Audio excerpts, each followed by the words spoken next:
Hello students, good morning. I am अलंकार सिन्हा। आज के भारतीय संविधान के लेक्चर सीरीज में भारतीय संविधान का संशोधन पढ़ेंगे, कॉन्स्टिट्यूशनल अमेंडमेंट, जिसको भारतीय संविधान के भाग 20 में दर्शाया गया है। भारतीय संविधान के भाग 20 का अनुच्छेद 368 यानी मात्र एक अनुच्छेद है भाग 20 में। अनुच्छेद 368 संविधान का संशोधन करने की संसद की शक्ति और उसके लिए प्रक्रिया बताता है। क्या क्या बताता है, एक बार फिर से देखते हैं। संविधान का संशोधन करने की संसद की शक्ति और उसके लिए प्रक्रिया। अनुच्छेद 368 को 5 क्लॉज में यानी 5 उपखंडों में बांटा गया है। अनुच्छेद 368 को कुल मिलाकर के 5 उपखंडों में बांटा गया है। पहला उपखंड क्या कहता है? इस संविधान में किसी बात के होते हुए भी संसद अपनी संविधायी शक्ति का प्रयोग करते हुए यानी अपनी लीगल राइट्स का प्रयोग करते हुए, अपनी लीगल पावर का प्रयोग करते हुए, संविधायी शक्ति का प्रयोग करते हुए इस संविधान के किसी उपबंध का क्या क्या कर सकती है? परिवर्धन, परिवर्तन, निरसन, 3 चीजें कर सकती है। परिवर्धन, परिवर्तन और निरसन के रूप में संशोधन इस अनुच्छेद में अधिकथित प्रक्रिया के अनुसार कर सकती थे। वो अधिकथित प्रक्रिया क्या है? तो अधिकथित प्रक्रिया भारतीय संविधान के अनुच्छेद 368 का उपखंड 2 दर्शाता है कि अधिकथित प्रक्रिया क्या है। तो अधिकथित प्रक्रिया समझने से पहले एक चीज हम जान लेते हैं कि ये जो 3 वर्ड है, परिवर्धन, परिवर्तन या निरसन, यानी एडिशन, वेरिएशन और रिपील। परिवर्धन का मतलब क्या होता है? एडिशन, जोड़ सकती है। परिवर्तन का मतलब वेरिएशन, वेरिएशन कर सकती है, चेंजेस कर सकती है, परिवर्तन कर सकती है। निरसन, निरसन का मतलब रिपील कर सकती है, समाप्त कर सकती है। तो संसद को 3 पावर दिया गया है, परिवर्धन, परिवर्तन और निरसन करने का। तो ये परिवर्धन, परिवर्तन और निरसन को संविधान के 24वें संशोधन 1971 द्वारा गोलकनाथ के निर्णय के प्रभाव को दूर करने के लिए जोड़ा गया था। बहुत इंपॉर्टेंट चीज है, ध्यान रखने वाली बात है कि जो उपखंड 1 एवं उपखंड 3, उपखंड 1 एवं उपखंड 3 की बातें 24वें संशोधन 1971 द्वारा गोलकनाथ के निर्णय के प्रभाव को दूर करने के लिए जोड़े गए थे। उपखंड 2 क्या है? यह उपखंड मूलतः अनुच्छेद 368 की विषय वस्तु माना जाता है। अब उपखंड 2 के बारे में एक बार ध्यान से देख लेते हैं, बहुत मजा आएगा आपको। इस संविधान के अनुच्छेद, इस संविधान के संशोधन का आरंभ संसद की किसी सदन में इस प्रयोजन के लिए विधेयक पूरा स्थापित करके ही किया जाएगा। यानी संविधान का संशोधन कैसे किया जाएगा? संसद के किसी सदन में इसी प्रयोजन के लिए विधेयक पूरा स्थापित करके यानी कि इंट्रोड्यूस करके, बिल को इंट्रोड्यूस करके किया जाएगा।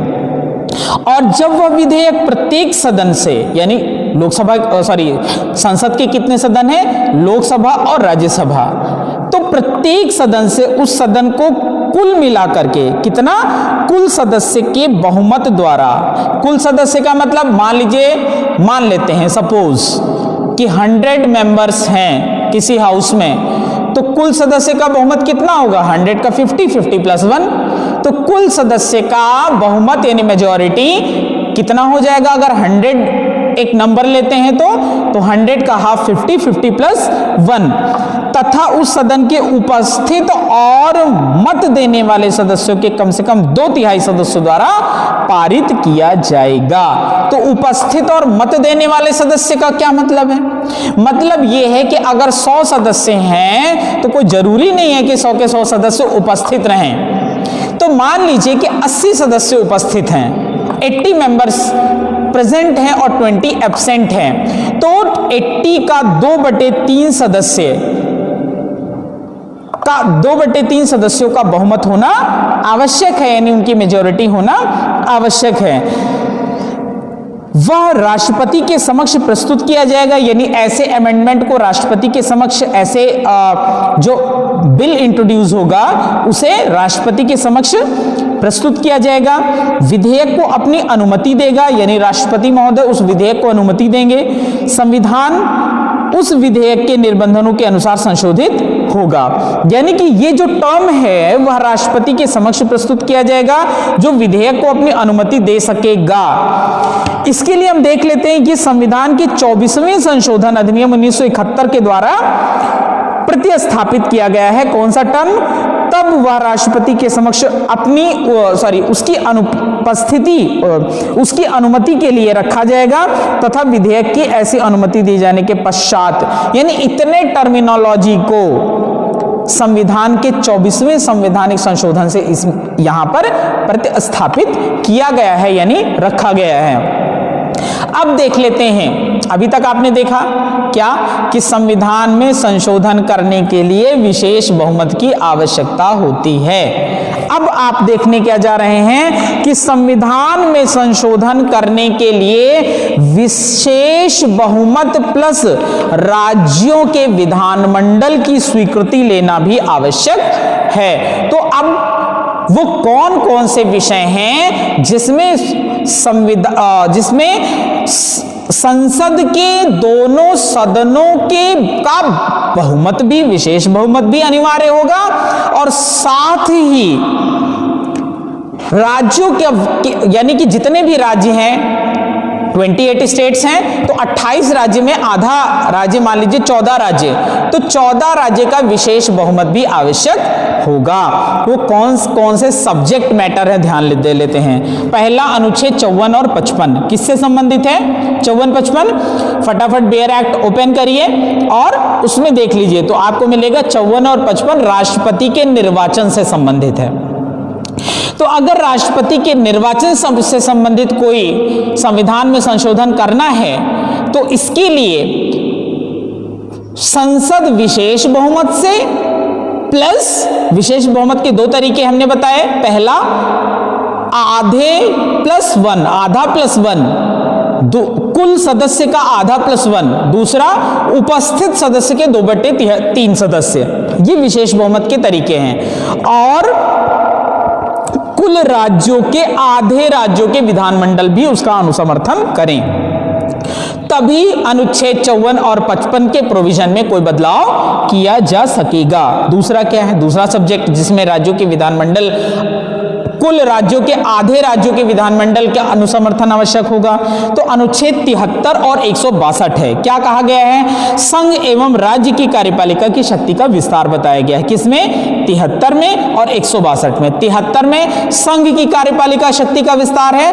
और 162 में राज्य की कार्यपालिका शक्ति का विस्तार है। तो संघ की कार्यपालिका शक्ति का विस्तार और राज्य की कार्यपालिका शक्ति के विस्तार में अगर कोई अमेंडमेंट अनुच्छेद 368 भारतीय संविधान के भाग 20 के अंतर्गत किया जाना है तो विशेष बहुमत प्लस आधे, कुल राज्यों के आधे राज्य के विधानमंडल का अनुसमर्थन आवश्यक होगा। तीसरा टॉपिक क्या है? विधायी शक्तियों का वितरण, जो कि भाग 11 का अध्याय 1 और 7वीं अनुसूची में है। तो भाग 11 के अध्याय 1 और 7वीं अनुसूची में कोई अमेंडमेंट करना है, वहां भी विशेष बहुमत प्लस कुल राज्यों के आधे से अधिक राज्य के विधानमंडल का अनुसमर्थन आवश्यक होगा। चौथा पॉइंट क्या है? न्यायपालिका, भाग 5 अध्याय 4, भाग 6 अध्याय 5 तथा अनुच्छेद 241। नेक्स्ट 5वां पॉइंट क्या है? राज्य में राज्यों का प्रतिनिधित्व, यानी अनुसूची 4 देख लेंगे इसके लिए। और छठा लास्ट पॉइंट है माल एवं सेवा कर परिषद, यानी जीएसटी काउंसिल, जो अभी जीएसटी बना हुआ है, जीएसटी काउंसिल की बात की गई है। अगर किस आर्टिकल में? 279A में है। अगर इन 6 विषयों पर संविधान में संशोधन की आवश्यकता पड़ती है तब कैसे संशोधन होगा? विशेष बहुमत से और कुल राज्यों के आधे विधानमंडल के अनुसमर्थन से ही इसमें संशोधन संभव है। तीसरा क्लॉज देख लेते हैं। अनुच्छेद 13 की कोई बात इस अनुच्छेद के अधीन किए गए किसी संशोधन को लागू नहीं होगी। यानी कि अनुच्छेद 13 का मतलब क्या है? भाग 3 मूल अधिकार। कहां से कहां तक है? 12 से 35। तो जाहिर सी बात है अनुच्छेद 13 की बात की जा रही है। अनुच्छेद 13 का अमेंडमेंट 360 के अमेंडमेंट से बिल्कुल डिफरेंट है। किसी दिन अन्य वीडियो लेक्चर में हम आपको 368 के संवैधानिक संशोधन और अनुच्छेद 13 के संशोधन में डिफरेंस समझाएंगे। तो वीडियो को कंटिन्यू वॉच करते रहिए और आपको बहुत ही कीमती टॉपिक अब आगे मिलने वाला है। नेक्स्ट है क्लॉज 4। क्लॉज 4 को समाप्त कर दिया जा चुका है। अब इसे निरसित कर दिया गया है। किस केस से निरसित किया गया है? मिनर्वा मिल्स लिमिटेड और अन्य। दूसरा है भारत संघ और अन्य AIR 1980 से भारतीय संविधान के अनुच्छेद 368 के उपखंड 4 को निरसित कर दिया गया है, यानी समाप्त कर दिया गया है।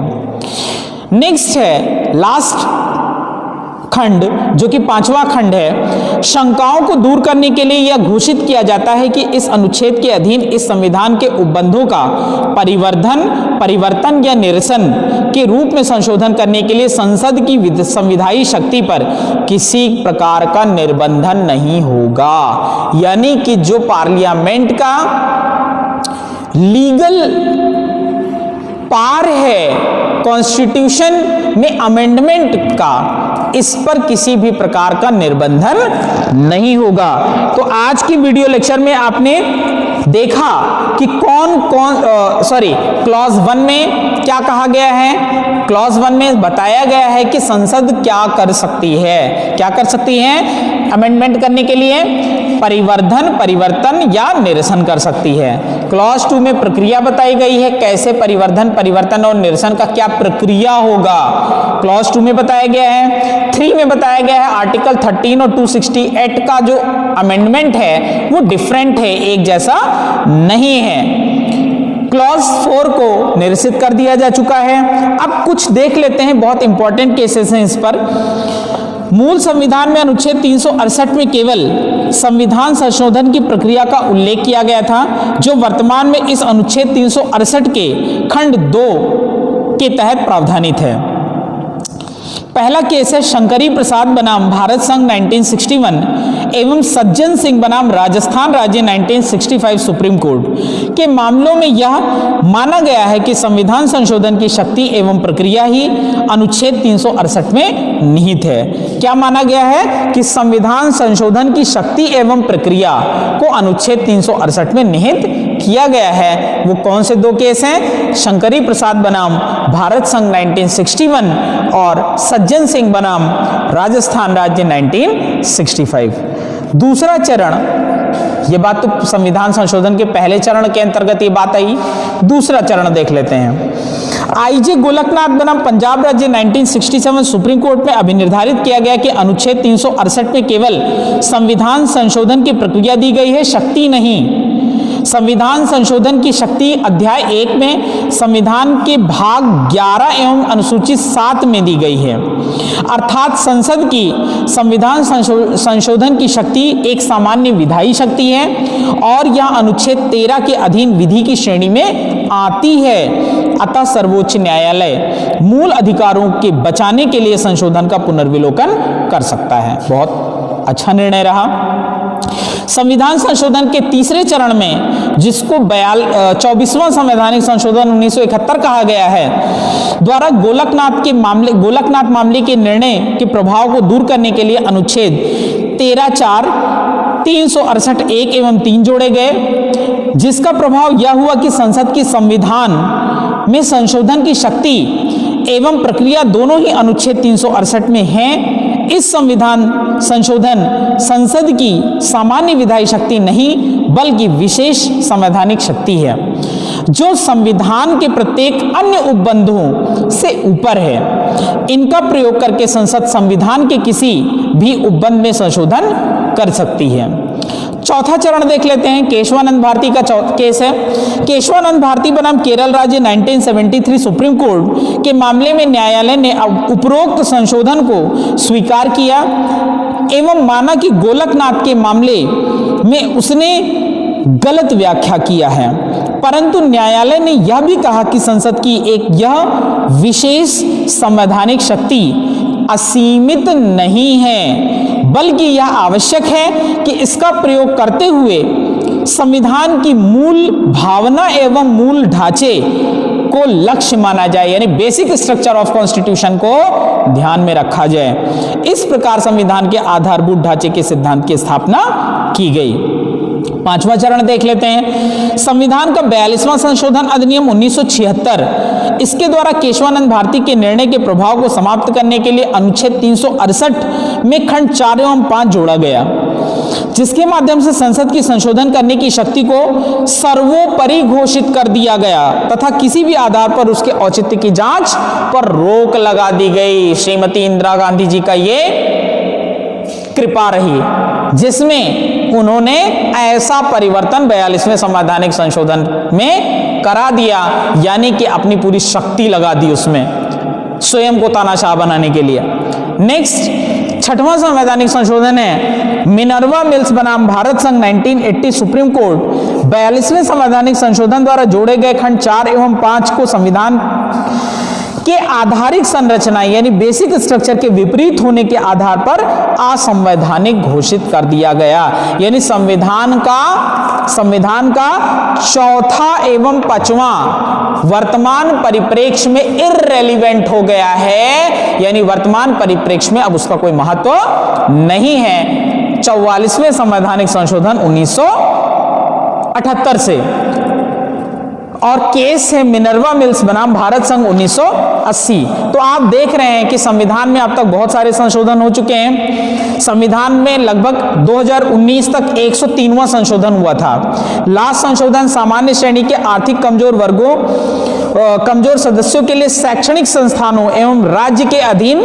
नियोजन में आरक्षण देने हेतु संविधान में अनुच्छेद 15 क्लॉज 6 अंतर स्थापित किया गया था, यानी कि संविधान के 103वां संशोधन जो कि 2019 में हुआ था, जनरल कैटेगरी को भी आरक्षण दिया गया था 10% का, कि अगर जनरल कैटेगरी में भी कोई इकोनॉमिकली वीकर सेक्शन का पर्सन है जो गरीब है, यानी गरीब सामान्य व्यक्ति है, तो उसको भी आरक्षण मिलेगा। तो आज भारतीय संविधान के संवैधानिक संशोधन के लेक्चर में बस इतना ही। नेक्स्ट वीडियो लेक्चर में आपको नेक्स्ट इंटरेस्टिंग टॉपिक के साथ लेकर के मैं प्रस्तुत होऊंगा। अब नेक्स्ट वीडियो लेक्चर को वॉच करने के लिए सबसे पहले एक काम आप करिएगा कि संविधान की जितनी लेक्चर सीरीज हो चुकी हैं आप उसको प्रॉपर वे में वॉच करिए और कमेंट बॉक्स में लिख करके बताइए कि सर क्या पर्टिकुलर टॉपिक में क्या छूट रहा है, क्या आपको और पढ़ना है, या फिर कौन सी ऐसी चीजें हैं जो क्लियर नहीं हो पाई हैं, जिससे मुझे भी ये पता चलेगा कि मैं कौन से टॉपिक को आपको क्लियर नहीं कर पा रहा हूं, और मैं भी अपनी कमियों को पूरी तरह से सुधारने के लिए तत्पर हूं और आपका सहयोग ही मेरे लिए सर्वोपरि होगा। Thank you so much.